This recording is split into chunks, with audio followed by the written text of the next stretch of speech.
guys, this is Javier Pérez, president of Eat Spanish, chef and teacher in Le Cordon Bleu, Melbourne. And today I'm going to show you how to make the best Spanish omelette, tortilla española.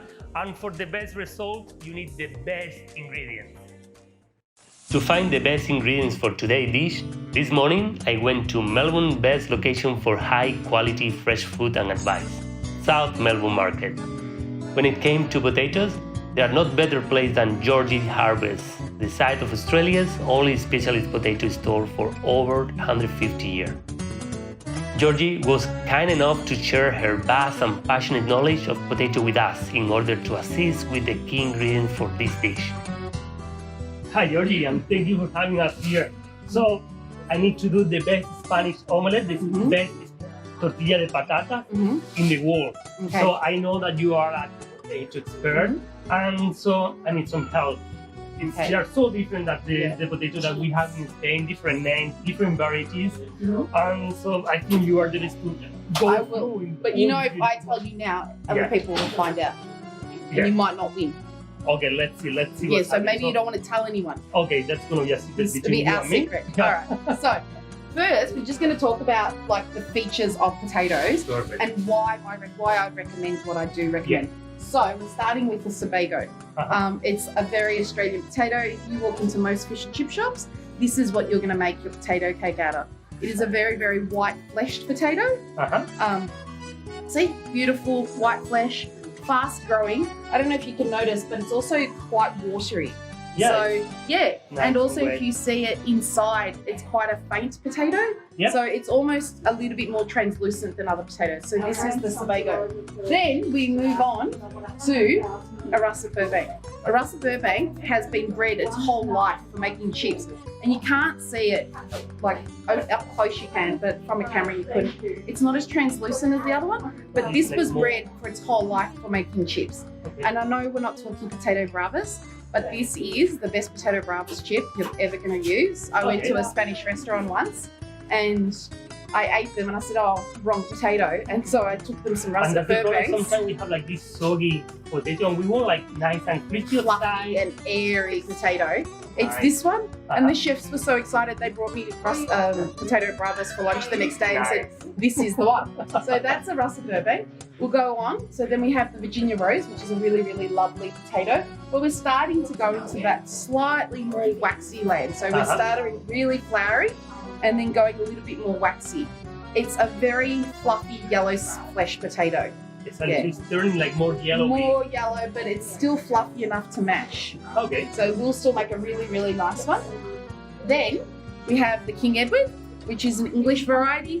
White, fluffy, really lovely roasted. Very, very nice. If I couldn't get the russet Burbanks, I'd probably get the King Edwards for your potato bravas. But we're talking fluffy and air and crunchy, and they go gold really easy. Oh, right. So something nice and crunchy. Then we have the Royal Blues, which are now in waxland. So now we're talking about waxy, not floury potatoes.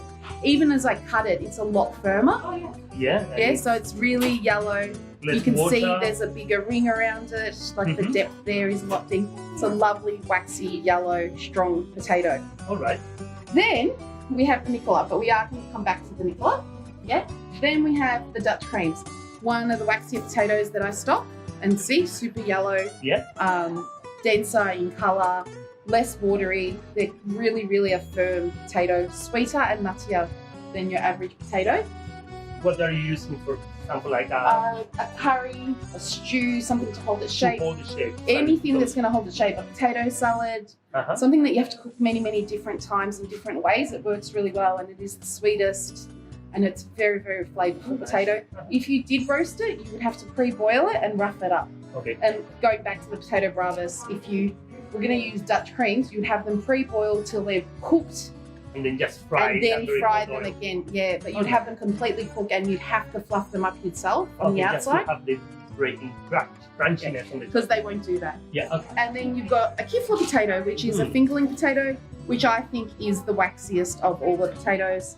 Potato salads, a niçoise salad, but it's a really, really waxy potato. More like a bite, no? You feel like a bite on it. And they take longer to cook. As well. I cook the kiflas with the King Edwards in the same pot, And change double. No, the King Edward's turned into water and disappeared. Oh, right. Yeah. Wow. And the Kiflers stayed whole. Oh, Yeah. nice. So there is a difference. So the idea, we're going to confit the potato in olive oil, so very slow. And again, so we want nice texture. We don't want to lose the texture. We don't want to have a mash to do the Spanish omelette. We want to have probably a centimeter thick, but a lightly bite on it. So we skip the Nicola because, All right. and as we said, it's going to be our secret. All right. This is the best potato for your tortilla. It really is. It's the Nicola potato. We've tested lots of them. Yes. So I haven't. I know the reason. Okay, the features of why we're going to use a Nicola is it's because it's in the waxy family, but it's still flourier than a Dutch cream. Yeah. Yeah. It's a little bit tastier than a royal blue, and you can confit it and it'll hold its shape, but it'll still be really, really soft. There'll be a lovely yellow color in the tortilla, and it will taste really, really delicious. The reason why I know that that's the case is because for the last 10 years, I've had so many Spanish people come in and they've tested it for me. Okay. And so great. I've said Perfect to them, sample. perfect sample set. And we've tested all of them and we always come back to Wow. this one. You do need to confit it and you can, and it will hold their shape and it will be awesome. It is an absolutely... We are a winner. We are. It's the Nicola, 100%. Perfect. Yeah. All right. Thank you. So the three ingredients that we need: the best potato, nice onions, and of course, my Spanish omelette always with onions and eggs. So we have a beautiful, nice. Beautiful free-range eggs. We work with 3 farmers. Yep. So we work with Honest Eggs and Gippsland, Glorious Cookies and Caravan Eggs. So we do work with their truly free range. They actually don't even call themselves free range, they call themselves open range. Okay. Because the chickens don't have fences where they live. And you can see the yolk is so much more intense and the flavour's more intense. So it makes the tortilla pop out. And you've experienced these, you know that. Yeah, they're nice and bright colors. Yeah. You want like this yellowy and the flavor is so nice and rich. You can tell that it's organic. Because if you don't, it gets outbalanced by the onion. The egg will fade away if it's not good enough quality, and these ones really, really are. The Honest Eggs are absolutely fantastic eggs. I highly recommend.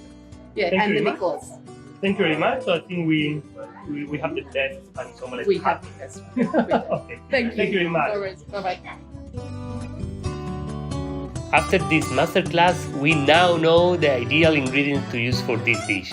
Nicola potatoes, along with organic onions and the best free-range eggs.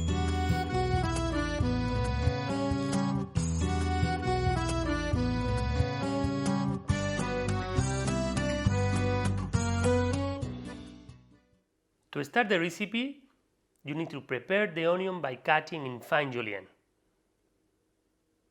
In a medium-sized pot, add a large amount of extra virgin olive oil. Then add the onion and cook it gently over a low heat around half an hour. Doing that, the sugar of the onion caramelized and became very soft with a very nice golden color. By using this method, the onion will literally melt in your mouth. Peel the potato and cut it in a slice of 1 centimeter. Using the same olive oil where you cook the onion, add the potato and cook it in the same way that you cooked the onion before. Around 20-25 minutes in a temperature no over 98 degrees. You can use the thermometer to check it. As you can see here, the color of the potato is changing slightly, so make sure that you are cooking through, checking with a toothpick or with a paring knife. For this tortilla, I'm using 400 grams of free-range eggs and 200 grams of caramelized onion. You can use your whisk to mix very well. Then add 500 grams of cooked potato. Don't be worried if you add a bit of this extra olive oil that we have in the bowl. They will give you a nice flavor as well. And 7 grams of cooking salt. Next, warm up a non-stick pan and coat all the surface with a very thin layer of fresh olive oil. Wait till the pan is hot and add the mix. As I'm doing here, I'm checking with a bit of the mix just in case that it's not hot enough. I start to cook the tortilla with the stove in a medium-high heat for 1 minute. Then I'm going to turn the heat to the minimum. After a couple of minutes, I'm going to check that the bottom part of the omelette, the tortilla, it's getting in this nice and golden color. At this point, you know that the tortilla is ready to flip. Be very, very careful in this process and don't burn yourself. Helping you with a spatula, put the tortilla again to the hot pan. Over low heat, start to set the other side of the omelette. After 3 minutes, you can start to check and see that the color of the bottom is getting nice and golden color.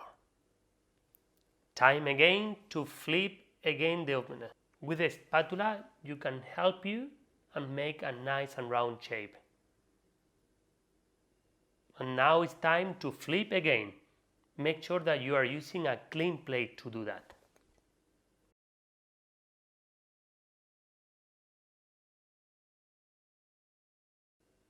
Cook for another 2 minutes and make sure that the center of the tortilla is not fully set.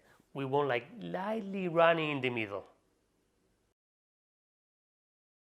And this is my Spanish omelette, my tortilla española. And now you know how to make it. And I challenge you, and let's see if you can make it better than me. See you soon.